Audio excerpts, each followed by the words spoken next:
Well, I promised you at the end of the last video that I would immediately give you Aristotle's answer to this question now in this video. So here it is, Aristotle's definition of happiness, which is an active life of the element that has a rational principle. And I've added in brackets excellently conducted because that's part of what he means here.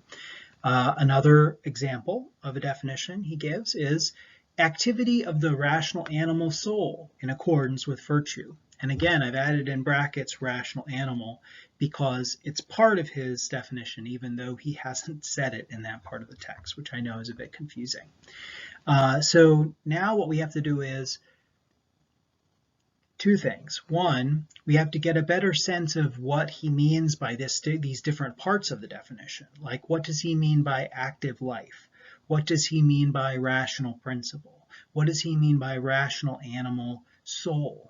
What does he mean by virtue? Okay, so we have a lot of questions about this definition. So I want to say more, give you more information, which is coming from Aristotle's text, about what these different parts of the definition mean, which will help us to make sense of the definition as a whole.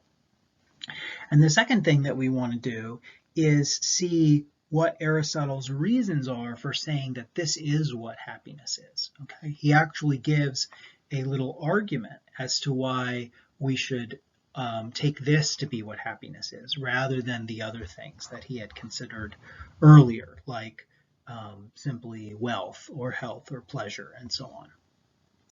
So in order to make more sense of this definition, I want to actually start with a bit of context about Aristotle's views in cosmology and in psychology. So in Aristotle's cosmology, that is his kind of general physics and his view of the way that the world as a whole works, he believed that Earth was the center of the universe, and all of the observable stars and planets were circling around the Earth at different patterns.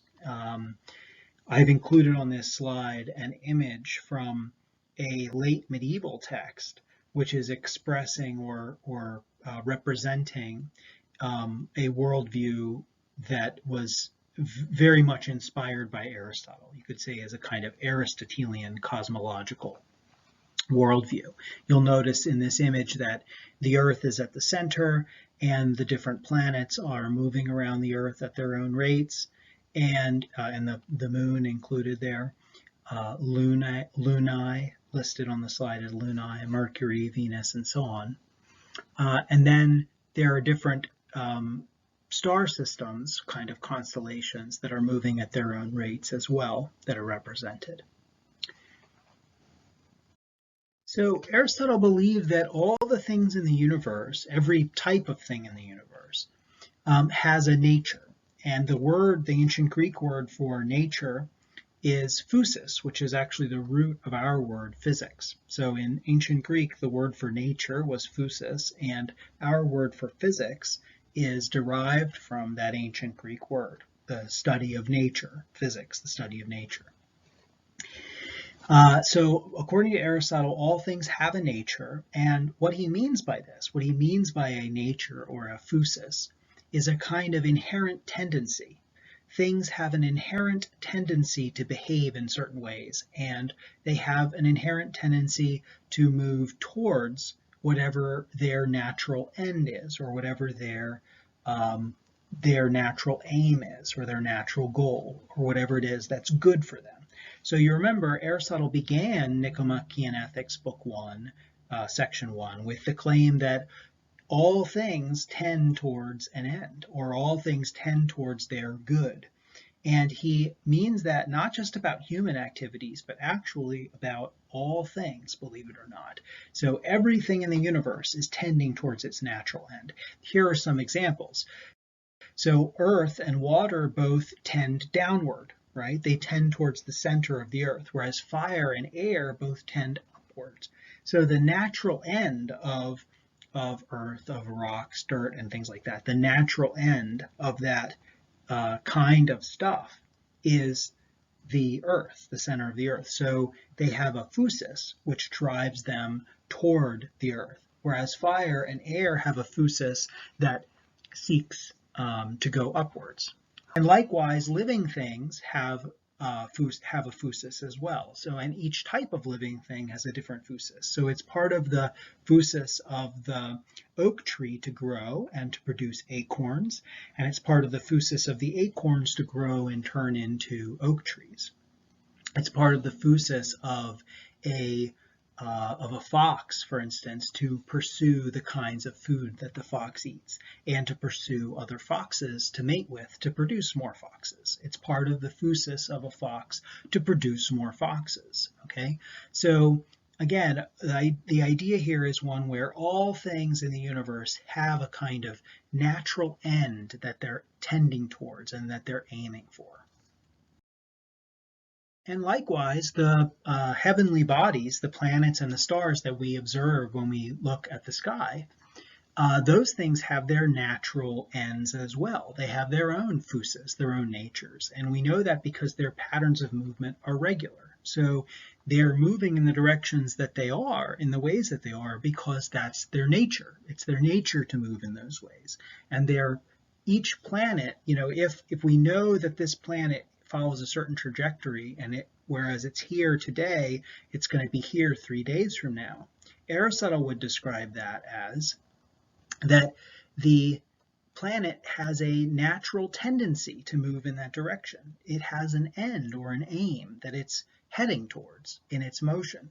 And so the planets and the other stars continue to move like that. Now, notice that in a way, these planets and stars never arrive. Their motions are circular, and Aristotle thought eternal, that they would constantly be moving in the direction that there was their natural tendency, and that they would do that. They had done that for all time eternally, and they would do that for all time eternally. That again, that's their natures. And he also had a kind of peculiar view that because they never arrive at some finite end, but rather that their ends are in a way, their ends are infinite. They sort of circle around and continue moving for all time. That was a perfect kind of motion, and it was part of why the planets and stars, the heavenly bodies, were heavenly. They were more perfect than things on Earth, which come into being and pass away. The planets and the stars exist eternally, and so for that reason are more perfect, more good. And then finally, Aristotle explained all of this motion that was going on in the cosmos, according to him, as being in a way motivated by or pulled along by what he called the first mover, which is the kind of end of everything else. It's the kind of ultimate end of the whole cosmos. Okay, and this thing he called, the word he used was later translated to our word for God. Okay, so we could say that Aristotle believed in a God, a single God, who was the kind of inspiration for the motion of everything else in the cosmos. Okay, but again, everything in the cosmos follows regular laws. So the cosmos isn't something that this God is changing the direction of by his own will from one moment to another. This God is not able to suddenly send the whole universe down a completely different trajectory. Rather, this God is a kind of eternal source of motion in the entire universe, which continues to operate in a regular way through time. And there's also no evidence that Aristotle thought this God was personal, was something that people could talk to or pray to or have direct kind of link with in that way. And so it's very different from a kind of Christian God or Jewish God, the sort of monotheistic God of the big monotheistic religions. It's a much more kind of abstract entity within his cosmology and his physics. Now we turn to Aristotle's psychology. So an interesting thing to note here is that the word for soul, the word that's translated as soul in the text that we're reading, in ancient Greek, that word is psyche, which is the root of our word psychology. So in a way, that word soul, it means something closer to psyche or mind, as we would use it today. And Aristotle's use of the word psyche is even more specific. He means by psyche, by soul, what he calls the form of the body of a living thing. So living things have souls, psyche, and they have different kinds of psyche depending on the kind of living thing that they are. And this psyche of the living thing, according to Aristotle, is something like its pattern of behavior or the way that it uses its body and its life. Okay, it's a kind of general way of behaving or a general way of living, form of life that characterizes a living thing.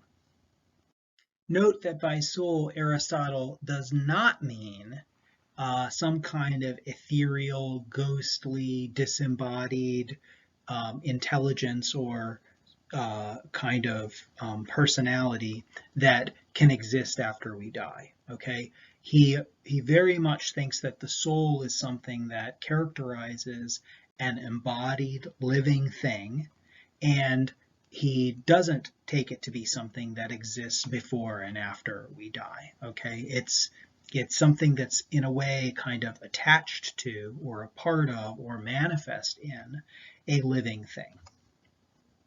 A contemporary word that's sometimes used in psychology that actually gets pretty close to what Aristotle meant by the soul or psyche is behavior. He may actually have meant something much closer to behavior by this word soul than he does to what we probably typically think of as a soul. So I mentioned earlier that Aristotle thinks that different kinds of living things have different kinds of souls. And again, that kind of fits with his general account of soul as the form of the body or soul as behavior. Because if you think about it, different types of living things have very different ways of living. They have very different types of behaviors, okay? And so three big categories of types of soul that Aristotle distinguishes in his book on psychology, which is called Dianima. We refer to it by the Latin title, Dianima. This book distinguishes three types of souls, okay, based on their distinctive attributes. Plants, Aristotle says, have nutritive souls. These are souls that are characterized by nutrition and growth. They take in raw materials and energy from the environment, we could say today, and they produce more of themselves. Okay, they grow in physical space. And this is a basic property of life. So this feature of plant souls, that they are nutritive, that they have this attribute of nutrition and growth, characterizes animal souls and human souls as well. It characterizes all living things. So in a way, plants are sort of like the simplest kind of living thing, according to Aristotle's way of thinking. And animals, as I said before, they share this feature of nutrition and growth, but they also have a different dimension that plants don't have, which is something we can call sentience. This is basically the ability to feel pleasure and pain and other kinds of feelings or sensations. Okay, so whereas plants have nutritive souls, animals have both nutritive and sentient souls. And then finally, human beings have a third type of soul, which shares some features with both plants and animals, and it also shares this feature of sentience with animals that, again, plants don't have. But human souls also have this third attribute that no non-human animal soul has, okay? And that is what Aristotle calls reason or rationality. The Greek word for that is logos. Note that this word logos is the root of our words logic and logical. And it's the root of the appendix logi in the names of disciplines like psychology, biology, and so on. And logos can also be, and often is translated in many different ways. So for instance, it can be translated simply as word, as in like the words of a language, discourse, speaking. It can be translated as explanation or account or justification. For instance, in ancient Greece, if you were asking somebody to say more about why they took a particular position, like they why they believed that a certain statement was true, then you were said to be asking for the logos of their statement or their claim. So in other words, asking for a justification for the claim or asking for an argument. And then finally, it can be translated simply as reason or rationality, as a kind of faculty. So like the ability to reason, the ability to think about what are the causes of things and to question whether or not something is true or false, correct or incorrect. These are capacities to reason. And this is the thing that Aristotle says is distinctive about human souls, that is human behavior, okay, that or human forms of life, that human beings, they both have nutritive souls like plants and they have sentient souls like animals, but they also have rational souls, that is they have the capacity to reason, which again could also be understood as Aristotle claiming they have the capacity to give an account of things or to seek explanations for things, or simply they have the capacity to use language. The word logos doesn't discriminate between all of those things, and that may be significant. It's only in subsequent centuries, actually, sometimes hundreds of years later, that people really pulled apart all of the different things that this concept of logos could actually mean. And they began to discriminate between things like using a language and giving an explanation, or using a language and being rational. So those things started to be pulled apart more finely in the centuries after Aristotle. At this time, the word logos still had this kind of almost mystical pregnance, that it meant all of these different things at once. And so when Aristotle says that what distinguishes human beings is logos, sometimes called following a rational principle in the text, or reason, this is what he means. He has these different meanings in mind when he says this. So the view that Aristotle presents in his Psychology, which holds that plants have the simplest kinds of souls, and then animals have slightly more complicated souls because the animal souls involve not just nutrition and growth, but also sentience. And then finally, human beings have the most complicated souls because their souls also include reason or rationality. This idea of a kind of hierarchy in types of living things is very influential, and it's picked up again in the medieval period many times, where it's integrated with a kind of Christian conception of what's called the great chain of being between the simplest and least perfect kinds of organisms up through more sophisticated, more elaborate, and also more perfect kinds of organisms like human beings. And then in the Christian conception, on up to angels and gods. Okay, so in this image on the left side of the screen, you see a representation of that great chain of being idea. And you see the plants there at the bottom level, followed by animals of different kinds. You have both the animals on the earth and then also the animals in the sea and in the sky. And then above that, you have human beings, and above the human beings you have angels, and then finally you have God. And notice also that beneath the trees there are devils, and there's a representation of hell. So something that's kind of funny about this hierarchy as represented in the medieval period is it seems to really be smashing together lots of different kinds of distinctions. Because if you think about it, is the implication here that plants are somehow more evil than animals because they're closer to hell, whereas animals are slightly less evil? I mean, that just seems crazy to think that plants are somehow more evil than animals and humans. So the spectrum in this diagram seems to be both a spectrum of Aristotle's type, which has to do with like the complexity of one's soul, but also smashed together with that a spectrum of difference between good and evil, which is seems to be a bit orthogonal to the first set of distinctions. It doesn't quite match them, so it ends up being kind of a funny diagram. And the idea survives even into biology in the 18th, 19th, and even 20th centuries.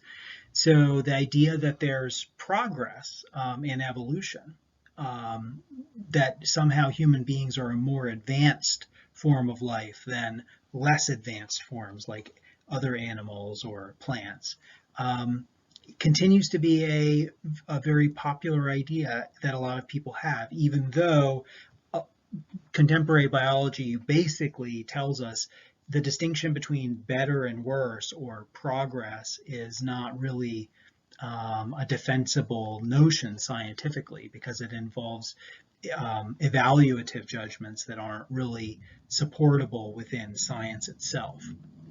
But nonetheless, people often do think this way, and if they think this way, it may be a legacy of Aristotle and the distinction, this kind of distinction between types of organic existence between plants and animals and human beings. So in this second diagram here, which is taken from a biology textbook from the 1700s, Charles Bonnet, we have another representation of a kind of hierarchy of living things. At the bottom, you have barely living things. Actually, they're kind of mineral formations. So today we would say they're not really alive. Maybe if they include microbacteria, they're alive or they involve living things in some way. But at the bottom, you have these mineral formations. And then slightly further up, you have plants and insects, and then you have mollusks of different kinds.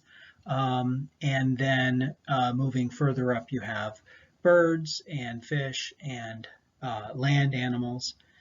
You have some kind of monkey or ape there relatively close to the top, and then finally you have human beings at the very top. So this is again supposed to be a representation of kind of increasingly sophisticated kinds of life, right? Or increasingly good kinds of life, or more progressed kinds of life. And you can see the similarity to the simple three-part hierarchy that Aristotle had presented thousands of years ago in his work on psychology dynama. Okay, this video is getting a bit long, so I'm going to pause here and pick up again in the next video.